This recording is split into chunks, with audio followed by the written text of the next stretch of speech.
Chapter 8, Firefights, by Bertram B. King, E4, Artillery, United States Army, Ben Ha, Vietnam, November 1967, 1969. Chapter 9, Vietnam Naval Involvement, Vernon Kearns, E5, Storekeeper, SK2, United States Navy, Da Nang, Saigon River, BK Delta, Vietnam, 1966-1967. Greenfield Flashbacks, Missions, and Landmines, by Charles Henry Green, E4, Infantry 11B, United States Army, Ben Ha, Vietnam, February 1970.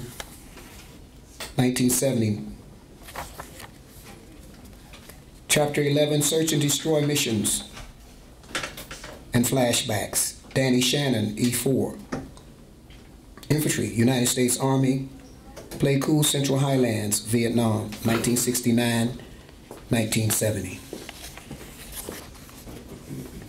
Flashbacks in Combat, by Donald Edwards, Artillery, United States Army, Chu Lai, Da Nang, Vietnam, 1970.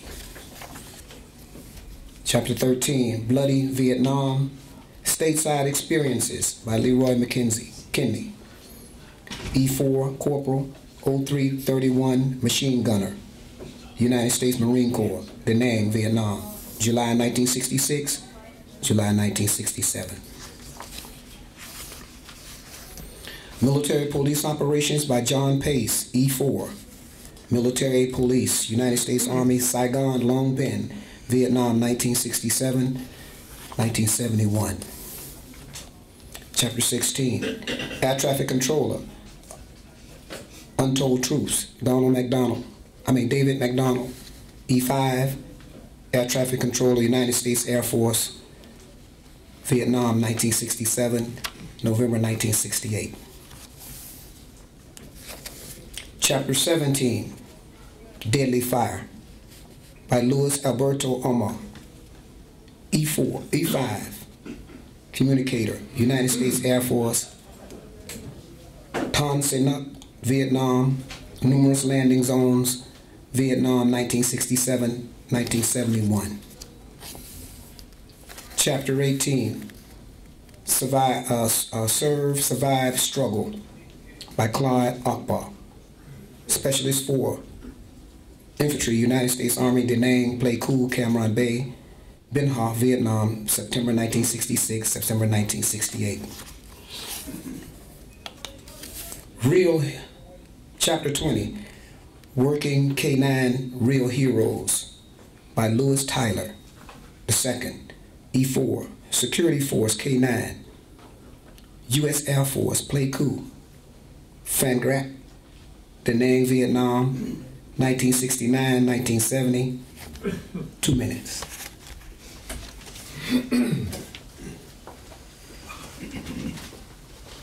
Morning. Good morning. It's not easy. I chose to talk about the K9 because they never really got a fair shake, I feel. A lot of them never made it back to the United States. Some of them were euthanized because of the surplus, and some of them are left with the friendlies to fight in Vietnam. Of about maybe 600, maybe 100 were repatriated back to the United States. So I wanted to be a voice for the K9, for the four-legged security police. I spent a tour in Vietnam from 1969 to 1970. I was certified patrol dog handler. I went to K9 school in San Antonio, Texas, right after basic training. This was for like 3 months. The working dog inspired me with their intelligence, gracefulness, adaptability, and endurance. I was most impressed with the love and companionship that they had for their handlers. In Vietnam, I spent the first 6 months at Pleiku Air Force Base. It was in Pleiku that I got a first-hand chance to visualize what real war was like. The first K9 partner that I had was called Knight, K-N-I-G-H-T. He was a young, large German Shepherd. I fell in love with him the first time I saw him. He looked so strong and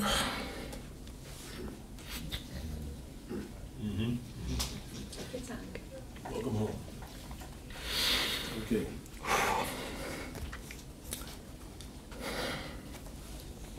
and was very intelligent.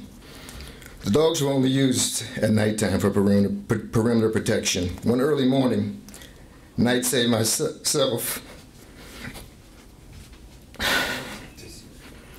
and possibly the entire airbase from enemy's attack. It was 4 o'clock in the morning when Knight first alerted to me the fact that something was out of order in our area. So we started to walk into the alert. Knight's alert was very strong, and we were both in total darkness. I said to Knight in a low voice, "What is it, boy?"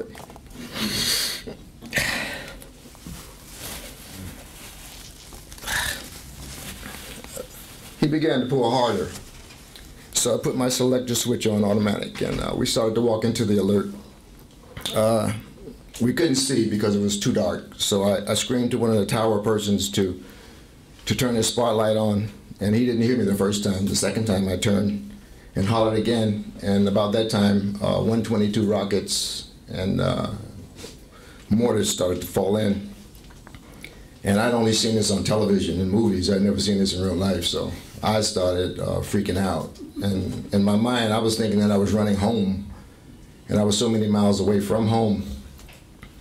The dogs were very courageous, and believe it or not, if it had not been for the canine, for the four-legged police dogs, a lot of us would not be here today. They were able to smell up to 200 yards away if the wind was right and blowing in that direction. They could hear things we couldn't hear and see things in the dark that we couldn't see. So I take my hat off to them. That's why I wanted to recognize them. I have a poem here about another great dog that I just want to read. It won't take long. There's a dog called Oklahoma Bill, famous dog. The guy who made the sausage, Jimmy Dean, actually made a song about it. My Oklahoma Bill. The general just gave me a medal. Oh, I'm a sight for mom's eyes to see. But when the news gets around that I ain't got old Bill, some kid's gonna think a whole lot less of me. You see, she gave me that puppy and said he'd protect me through the night. And if I got hurt, he'd go for help or back me up in a fight. He grew all the time I was training. Forget him, I never will. Because you never see me with right at my heels was Oklahoma Bill. We hit a long ridge one sunup, and it seemed like death held all the cards.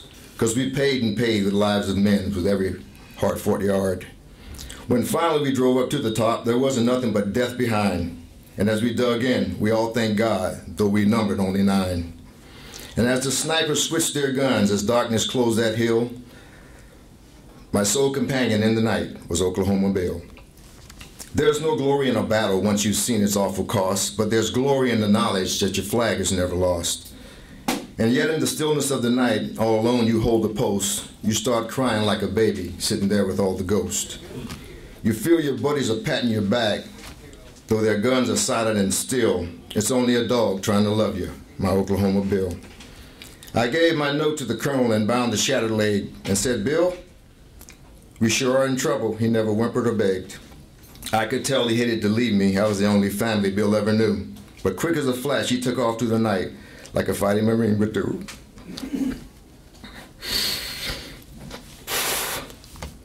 I kept firing until finally help came. It was him that saved that hill. A dying dog had got through the lines. My Oklahoma Bill. Mm-hmm. The little kid will always wonder what happened to her dog, but she'll find out on Judgment Day when she sees the big skipper's log. We'll all walk in, bugles will blow, and we'll stand our last review. And men who died for men on earth will get their heavenly due. And if all brave hearts are there that day, I'll get my greatest thrill when I hang this medal around the neck of Oklahoma Bill.